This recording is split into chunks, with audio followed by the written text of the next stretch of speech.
let's say you want to sign your name onto one of your pieces of photographic art. And one of the ways that you can do this, in fact, I've used these pens many years. This is a set of pens. I just recently got these made by Pilot. And this particular set came with a gold and a silver pen set. Now you can buy these individually also.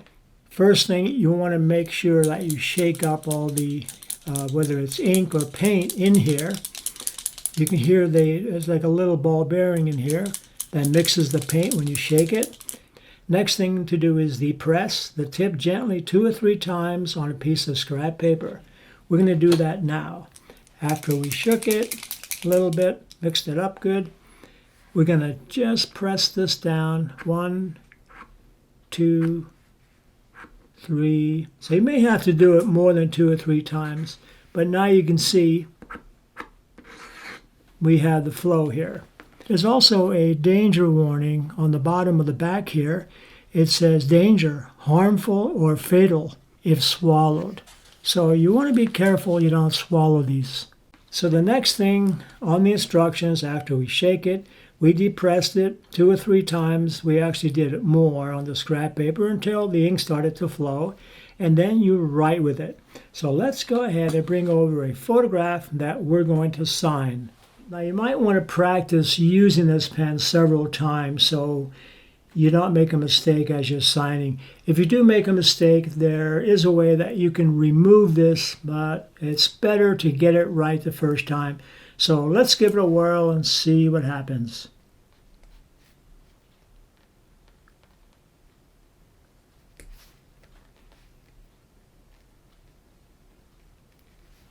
All right, so there's our signature.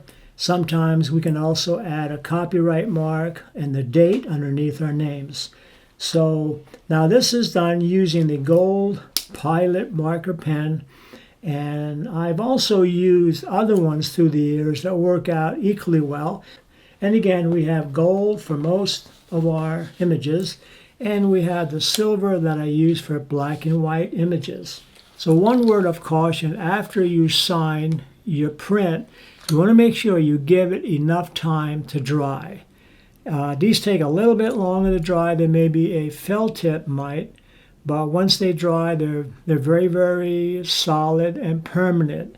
And just a quick story, I got a chance to meet B.B. King once, and I took my guitar along, and I took a pen like this along, the Pilot gold marker, and I asked if he could sign my guitar, and he did. So he signed it on top, and then a few seconds later, I guess, I was holding it, and I must have touched it because I have a little bit of a smudge mark on there.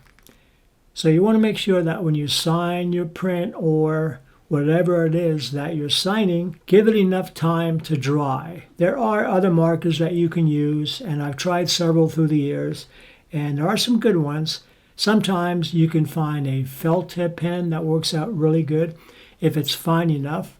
I'm going to put a link in the description below of some other pens that you might want to look at, but this is one that works out really well for signing most prints. And again, if you're going to be signing black and white prints, I use the silver.